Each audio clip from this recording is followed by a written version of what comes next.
there. So you want to know how you can simply go ahead and request a payment on PayPal. This is going to be the only video that you'll ever need to watch on the internet. So with that being said, let's get straight into the video.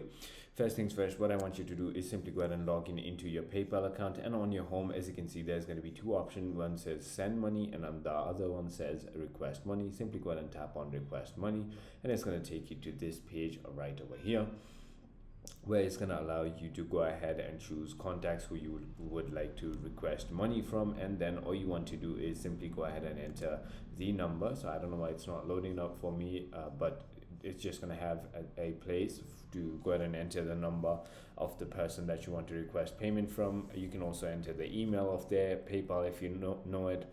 Simply go ahead and enter the amount as well, and once you've done that, simply go ahead and click on request payment, and they'll get a notification of that payment request. So it is as simple as that. I hope this video was helpful to you. If it was, hit that like button, and I'll see you on the next one.